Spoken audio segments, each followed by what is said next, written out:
विदेश मंत्री जी।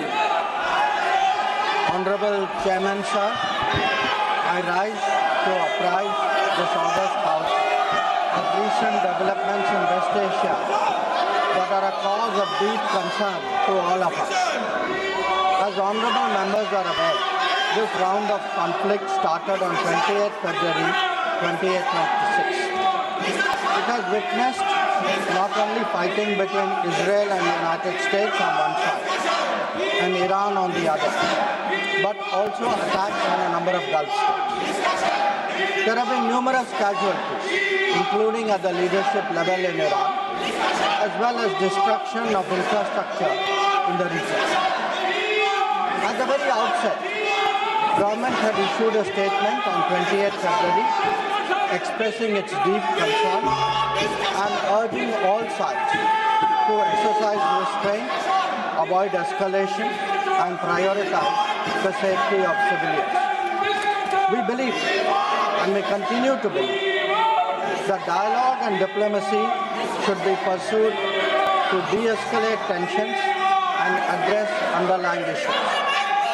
It is also imperative that the sovereignty and territorial integrity of all states in the region be respected.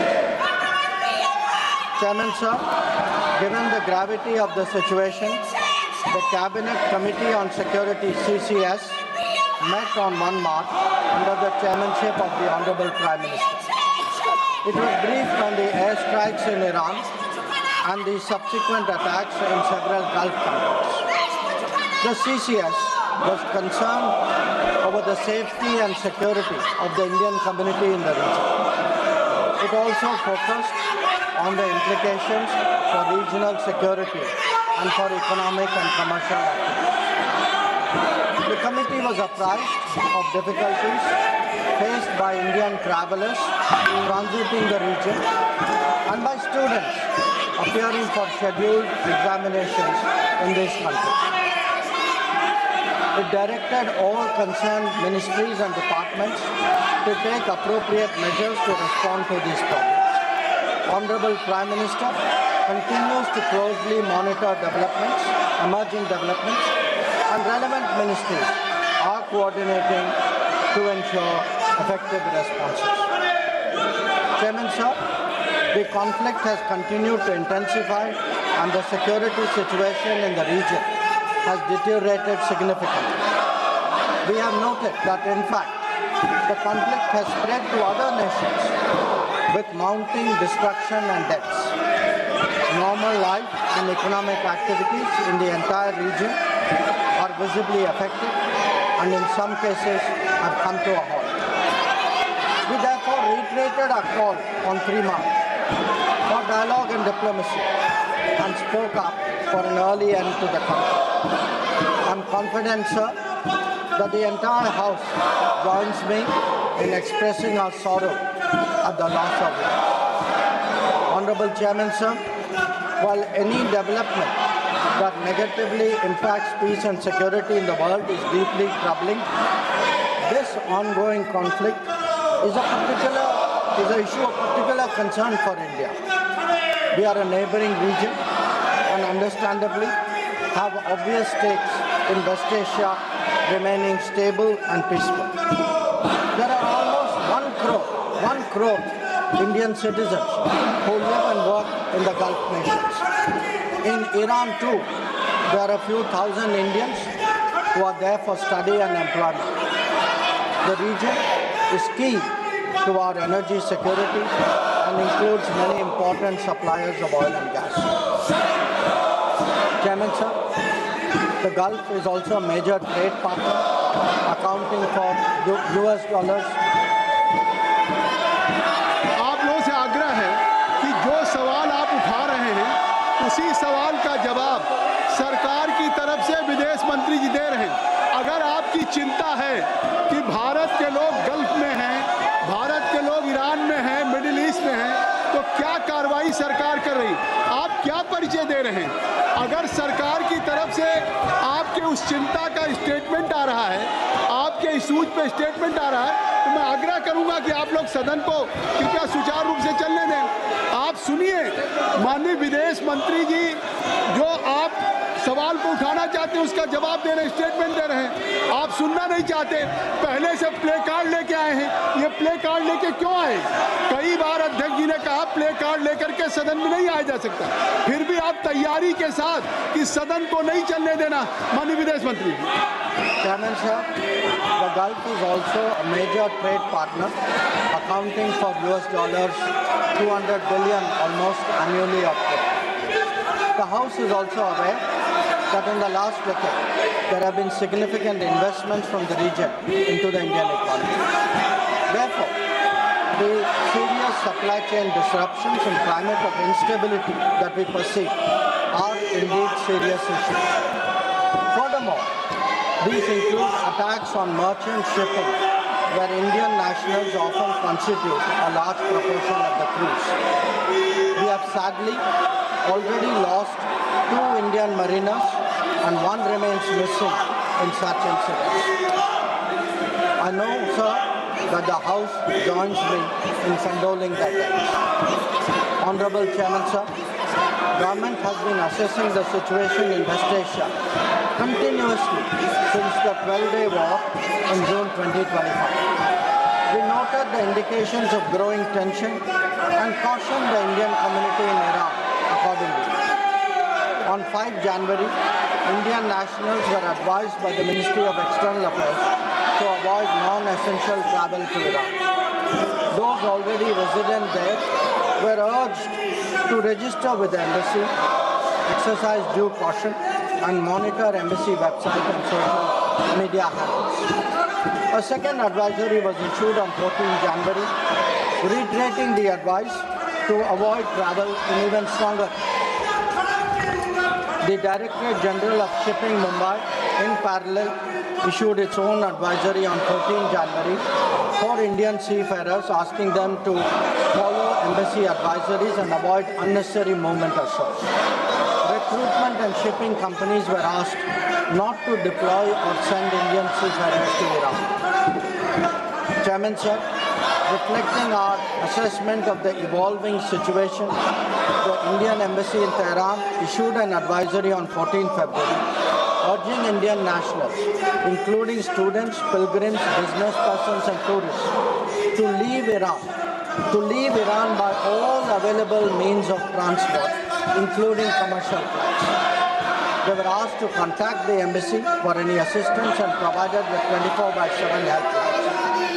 This was again reiterated in very strong terms through another advisory on 23 February. Some heeded these advisories and have left the country. However, many others have disregarded them and remain in Iran. We are also in touch with fishermen who operate out of Iraq. This, sir, was the situation till 28 February 2026.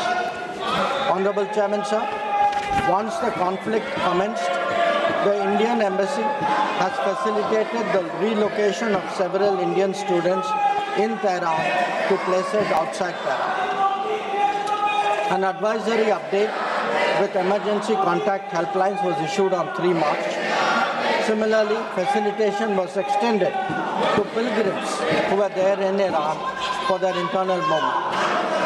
Indian nationals who were in Iran for business purposes were assisted to cross over to Armenia and to return home. The embassy in Tehran remains fully operational, I should say, in fact, on the highest alert. They are totally committed to supporting the Indian community in this difficult situation and in assisting Indian nationals who may wish to cross international borders. Where seafarers are concerned, the Directorate General of Shipping, through an order on 2nd March, constituted a quick response team for immediate response, coordination and support functions. This will function on a 24/7 basis. Honorable Chairman, sir, I would like to inform you that every Indian embassy in the region has similarly issued advisories. This is so with Israel, UAE, Bahrain, Qatar, Kuwait, Saudi Arabia, Iraq. Many of them did so on the 28th of February. Israel did it again on the 1st of March. Many of them again in the Gulf did it on the 5th of March. Saudi Saudi Arabia did it on the 8th of March. So this has been a continuous exercise. The MEA has set up a dedicated special control room to monitor the situation and respond to queries from those affected as well as their families. Our last update was issued on the 7th of March. Chairman, sir, I would like to inform the House through you that our diplomats are working hard to assist stranded transit passengers in hubs like Dubai, Doha and Abu Dhabi. They have facilitated international border crossings for Indian nationals, including from UAE to Oman and from Qatar, Kuwait and Bahrain to Saudi Arabia. Wherever there has been a partial opening of airspace, we have approved and undertaken commercial flights, including non-scheduled flights, for the return of Indian passengers. Our estimate is that about 67,000 of our nationals have done so as a result. So, the Ministry of Civil Aviation has also put out figures for the last 3 days. On the 7th of March, there were a total of 51 inbound flights operated by Indian carriers, 49 on the 8th of March, and there are 50 flights planned for the 9th of March. Chairman, sir, throughout this period, government has maintained close contact with relevant countries. Honorable Prime Minister has personally spoken to the President of UAE, the Amir of Qatar, the Crown Prince of Saudi Arabia, the Crown Prince of Kuwait, the King of Bahrain, the Sultan of Oman, the King of Jordan, and the Prime Minister of Israel. In each case, we received assurances that the well-being of the Indian community will be the priority for the host government. I have similarly been in close touch with my counterparts in these countries. Insofar as the United States is concerned, we have maintained regular contacts through diplomatic channels. While attempts have been made, contacts with Iran at the leadership level are obviously difficult at this time.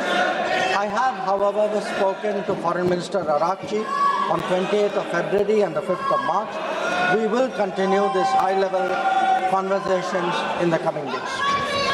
So, the House will also be interested in the issue of an Iranian vessel that is currently docked in Kochi. The Iranian side had requested permission on 28th February for 3 ships in the region to dock at our ports. This was accorded on 1st of March. IRIS Lavan actually docked on 4th March in Kochi. The crew is currently in Indian naval facilities. We believe that this was the right thing to do, and the Iranian foreign minister has expressed his country's thanks for this humane gesture. So, in view of the implications of this conflict for our energy security, I also seek to address that particular concern. Government remains committed to ensuring that fully taking into account availability, costs and risks of the energy markets. For us, sir, the interest of the Indian consumer has and will always be the overriding priority. Where required, Indian diplomacy has supported the endeavors of our energy enterprises in this volatile situation. Honorable Chairman, sir, let me conclude by highlighting the 3 guiding factors of our approach. 1, India is in favor of peace and urges a return to dialogue and diplomacy. We advocate de-escalation, restraint, and ensuring the safety of civilians. 2, the well-being and security of the Indian community in the region is our overriding priority. We will continue to work with governments of the region towards that end. And 3, our national interest, including energy security and trade flows, will always be paramount. I'm confident, sir, that the government has the full support of this august House on this matter. I thank you. Thank you very much. I would request to my all member of parliaments. Now you are raising some concern through your placards. You are raising issue of energy security. You are raising issue of energy security. तो मेरा कहना है कि अगर आप energy security की बात आपने उठाई है तो माननीय अभी विदेश मंत्री जी ने एनर्जी सिक्योरिटी के बारे में सदन के माध्यम से सरकार की तरफ से आश्वस्त किया है। जहां तक भारतीय लोग हैं जो आप कह रहे हैं, इस प्ले कार्ड को दिखा रहे हैं, नीचे रखिए, कि जो लोग विदेश में हैं, गल्फ में हैं, मिडिल ईस्ट में हैं, उनको किस तरह से लाया जा रहा है, पूरा डिटेल स्टेटमेंट दिया है। या तो KC Venugopal ji, you have not heard what he has said, already foreign minister has issued statements about your all subject. Even you are not satisfied, if you may not be satisfied, you can raise this issue in business advisory committee for more discussion, for more debate. अगर आप इस विषय पे जो उठाना चाहते हैं, सदन की कार्रवाई ऐसे नहीं चलती। माननीय